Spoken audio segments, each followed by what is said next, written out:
Salam cerdas, Ibu, Bapak, Saudara-saudara yang saya hormati. Sesi membaca berita kali ini saya hanya membacakan satu berita karena saya melihatnya cukup menarik. Berita ini ditulis di Kompas ID ya, jadi ini Kompas berbayar. Judulnya "Ada Apa di Balik Seruan Tagar Kabur Aja Dulu". Jadi tagar kabur aja dulu ini sedang trending beberapa hari yang lalu di Twitter. Nah, ini ditulis tanggal 8 Februari jam 10 kemarin ya. Nah, ditulis oleh Cecilia Merdiana, jurnalis Kompas. Nah, ditulis paragraf pertamanya, sejak sebulan terakhir, tagar kabur aja dulu ramai beredar di media sosial, terutama X. Nah, tagar ini menyuarakan keinginan warganet yang berkewarganegaraan Indonesia untuk pindah ke luar negeri. Banyak diskusi yang menggunakan tagar ini sampai membeberkan trik memperoleh visa kerja, informasi lowongan pekerja, dan perbandingan biaya hidup. Nah, seperti yang dilakukan Yul Sumitro, warga negara Indonesia yang kini tinggal di Berlin, Jerman. Pada akhir Januari 2025, ia mencuit konten perbandingan bekerja di perusahaan teknologi di Singapura, Amsterdam, Tokyo, Berlin, dan Dubai. Ia sertakan pula kesempatan memperoleh visa, gaji, biaya hidup, peluang pekerjaan, dan makanan. Tak ketinggalan dicantumkan tagar kabur aja dulu. Saat dihubungi Kompas, Kamis 6 Februari, dari Jakarta, Yul yang pernah bekerja di salah satu perusahaan agen perjalanan daring ternama di Jakarta ini, mengaku telah tinggal di Jerman sejak September 2022. Dia mengambil visa residen, high skill worker, jadi di bawah kebijakan Blue Card. Kebijakan Blue Card diperuntukkan bagi tenaga asing berkualifikasi tinggi. Nah, lanjut ditulis oleh Kompas, tinggal dan bekerja di luar negeri tidak ada dalam cita-cita saya saat kecil, ini kata Yul ya. Namun ketika dewasa, saya ingin merasakan pengalaman dan mendapatkan keterampilan memimpin tim dari berbagai macam negara, ujar Yul yang berasal dari Surakarta, Jawa Tengah itu. Yul sebenarnya masih ingin kembali ke Indonesia dan memiliki angan untuk bekerja kembali di Indonesia. Akan tetapi setiap ada berita tentang kebijakan atau eksekusi pemerintah Indonesia yang kurang dan membuat frustrasi, dirinya merasa hilang harapan untuk kembali ke Indonesia lagi. Ia mencontohkan kebijakan bagi karyawan swasta yang harus mengiur tapera. Ini contoh dari Yul ya. Nah, dikutip langsung nih pernyataannya. Susah rasanya karena di satu sisi masih sayang dan punya harapan untuk Indonesia, tetapi di sisi lain merasa cinta ke Indonesianya lebih sering tidak berbalas. Lebih parah daripada cinta bertepuk sebelah tangan. Ini seperti kita lagi mau peduli ke satu orang, tetapi balasannya malah digebukin sama orang yang kita sayang itu, tuturnya. Ini luar biasa ya perumpamaan dari Yul terhadap cintanya kepada negeri Indonesia. Nah, Yul yang ikut dalam arus diskusi tagar kabur aja dulu berpendapat tagar itu menunjukkan bentuk frustasi atas kebijakan pemerintah dan kondisi sosial ekonomi Indonesia. Berdasarkan pengamatannya, setiap kali ada blunder wacana kebijakan pemerintah, tagar itu kembali ramai.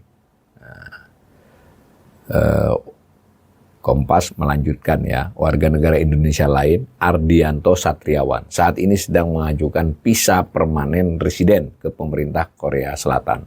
Sebagai peneliti lulusan doktoral, dia merasa tinggal dan bekerja di Korea Selatan lebih banyak untung dibandingkan rugi. Dia lantas mencontohkan, anaknya sempat demam tinggi dan hampir hilang kesadaran, sehingga perlu dirawat di unit gawat darurat. Begini ya. Penanganannya cepat dan jaminan sosialnya telah terintegrasi dengan kartu identitas pajak dan gaji. Contoh lainnya ketika istrinya hamil dan melahirkan, pemerintah Korea Selatan memberikan subsidi untuk pemeriksaan kandungan dan proses persalinan. Subsidi ini meringankan biaya yang harus dia keluarkan. Biaya tempat tinggal masih masuk akal, hanya 30% dari upah minimum regional bulanan setempat. Upah yang sangat layak dengan jam kerja sama nikmatnya. Sekaligus masih memiliki banyak waktu bersama keluarga. Nah, dikutip secara langsung dari Ardianto, dengan keterampilan yang sama, jam kerja yang sama, dan usaha yang sama, kerja di luar negeri mendapat fasilitas dan upah yang lebih layak. Nah, dosen lulusan doktoral di Indonesia bisa digaji di bawah UMR. Sedangkan di luar negeri keterampilan mereka sangat dihargai. Wajar orang ingin kehidupan yang lebih baik dengan menyerukan kabur aja dulu, kata Ardianto. Kompas melanjutkan lagi ini. Warga negara Indonesia lain, Ibrahim Arif atau akrab disapa Ibam, yang pernah 5 kali pindah negara, merasa di tengah hype tagar kabur aja dulu, pindah dan tinggal di luar negeri perlu dilihat secara berimbang. Menurut dia, tidak selamanya tinggal di luar negeri otomatis langsung berdampak lebih baik daripada tinggal di Indonesia. Dikutip pernyataannya, sepanjang karir saya sudah 5 kali pindah negara, sehingga merasa pindah ke negara lain selalu butuh pertimbangan matang dan bukan hanya soal bisa dapat penawaran kerja ataupun tidak. Dulu saya pernah membantu teman melamar kerja jadi ilmuwan perangkat lunak di Belanda. Tapi ketika tinggal tanda tangan, beliau mundur karena merasa berat berpisah jauh dari keluarga. Ucap Ibam yang pernah menjadi Vice President of Engineering Bukalapak pada 2016-2019. Ini dari 3 contoh ini pekerja terampil ya, pekerja dengan keterampilan tinggi semua ini, kelas menengah atas ini. Nah, lebih lanjut, Ibam mengatakan setelah pandemi COVID-19 terjadi fenomena musim dingin industri teknologi, hingga permintaan talenta digital secara global berkurang. Di sisi lain ada tren perusahaan teknologi memberlakukan kerja jarak jauh, sehingga karyawan asing tidak perlu bermigrasi. Ini info dari Ibam ya. Nah, Kompas melanjut lagi dengan narasumber yang lain, co-founder dari CEO Kita Bisa, Fikra Ijaz, yang pernah 8 tahun tinggal di luar negeri, berpendapat setiap negara memiliki kebijakan yang bisa lebih baik ataupun lebih buruk dibanding Indonesia. Saat itu dia ikut berkeluarga mengajukan visa residen untuk sekolah ya. Banyak testimoni dan kesempatan yang terbuka di negara lain yang dinilai lebih menjanjikan untuk memberikan kualitas hidup yang lebih baik untuk diri dan keluarga. Sementara di Indonesia muncul gejala frustasi masyarakat terhadap kebijakan pemerintah yang dinilai tidak berpihak atau tidak hadir melindungi rakyat. Saya mengamati situasi ini sebagai pemicu lahirnya tagar kabur aja dulu, ucap Fikra. Nah, Kompas melanjutkan dengan subjudul perspektif ekonomi. Nah, menurut visiting senior fellow Yusuf Ishak Institute Asia Singapura, Yanwar Nugroho, jadi dia ini mengutip Pak Yanwar Nugroho ya, fenomena kabur aja dulu menjadi respon sejumlah warga Indonesia, khususnya orang muda di bawah usia 40 tahun, yang merasa situasi dan kondisi hidup di Indonesia semakin buruk, sulit, tidak pasti, dan tidak jelas. Respon perasaan seperti itu dipicu bukan hanya dari perspektif ekonomi seperti sulitnya mencari kerja, tiadanya keamanan atau jaminan atau kepastian kerja, dan buruknya sistem perlindungan sosial, melainkan juga persoalan sosial, politik, dan lingkungan. Ini pendapatnya Pak Yanwar Nugroho ya. Dikutip langsung, generasi muda ini merasa perekat hidup bersama atau social fabric sudah tidak ada lagi. Situasi Indonesia mereka nilai semakin individual, egois, dan semakin cari aman sendiri. Akibatnya mereka merasa tidak ada rasa aman bahkan untuk hidup biasa saja, ujar Yanwar. Dari perspektif lingkungan, dia mengamati, Pak Yanwar masih ya, generasi muda Indonesia sebenarnya semakin peka dan kritis terhadap persoalan lingkungan. Mulai dari masalah polusi, kerusakan alam, hingga sampah. Mereka kecewa karena kualitas hidup di Indonesia dari sudut pandang lingkungan amat buruk. Semuanya itu terkulminasi dalam aspek politik. Nah, pemilu ternyata tidak melahirkan pemimpin yang mereka harapkan. Yanwar menduga sejumlah anak muda mungkin memilih pimpinan politik saat ini, tetapi ternyata hasil pilihannya mengecewakan. Misalnya kebijakan yang memberatkan tetapi pelin-pelan, ada kebijakan yang cenderung keliru, janji politik yang memberatkan semua orang, dan bahkan pendekatan birokratis yang ngawur seperti pemotongan anggaran tanpa pikir panjang sehingga mengganggu kinerja kementerian, lembaga, dan layanan publik. Ini pendapat Pak Yanwar Nugroho ya. Semua kekecewaan itu terakumulasi dan membuat anak-anak muda ini muak untuk terus tinggal di Indonesia. Selain tagar kabur aja dulu di X yang belakangan ramai, dia mengamati sebenarnya sudah cukup lama beredar meme bertuliskan seperti mengapa aku dilahirkan di NKRI. Ya, intinya sama, yaitu sudah tidak tahan lagi menghadapi kekonyolan hidup di Indonesia.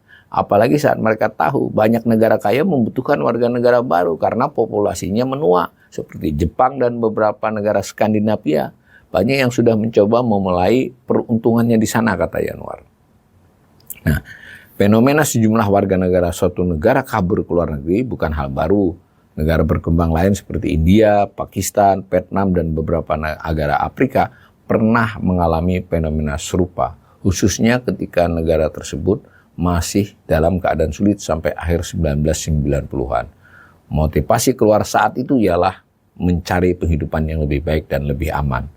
Sementara saat ini dari negara-negara tersebut yang telah berkembang dan lebih maju, motivasi anak-anak muda keluar negeri lebih untuk mencari pengalaman dan kesempatan baru. Selain masih ada motif politik juga. Di Amerika Serikat, pasca Donald Trump kembali terpilih menjadi presiden, juga terjadi fenomena sejumlah anak muda memilih kabur, khususnya ke Kanada, Selandia Baru, Australia, dan kawasan Eropa, ujarnya Pak Yanwar lagi yang masih dikutip ya. Berikutnya yang narasumber yang ditulis itu adalah dosen ilmu hubungan internasional Fakultas Ilmu Sosial dan Ilmu Politik Universitas Indonesia, Susi S. Sudarman. Dia menambahkan, sejumlah mahasiswa di kelasnya sekarang juga memiliki orientasi ingin bisa keluar negeri, sejalan dengan diskusi tagar kabur aja dulu di X. Menurut dia, pemicunya ialah pertarungan elit yang bukan untuk urusan perbaikan kondisi kehidupan rakyat Indonesia, melainkan hanya ingin merebut posisi demi mengumpulkan uang. Fenomena kekuasaan yang tidak berempati pada sesama itu dimulai di luar negeri yang terkena krisis fiskal pada tahun 1980-an. Saat itu semua bantuan sosial dipangkas penguasa karena sistem yang memberikan kesejahteraan dianggap membebani pemerintah. Jadi ini dari Susi ya, dikutip, kondisi yang sama sekarang terjadi di Amerika Serikat. Kalau sudah menjadi langgam di negara-negara barat dan kita mengikuti pada belum waktunya, akan mendorong penurunan level kesejahteraan. Kira-kira begitu. Susi ini mengaitkan dengan kebijakan Amerika yang kayaknya agak seiring dengan Indonesia yang mengurangi kebijakan-kebijakan tertentu. Tapi Amerika itu sudah saatnya, kita belum. Kira-kira begitu pendapat Susi ini. Dia menambahkan, diskusi dan fenomena tagar kabur aja dulu tidak sepenuhnya berkaitan dengan perang antar kelas sosial ekonomi.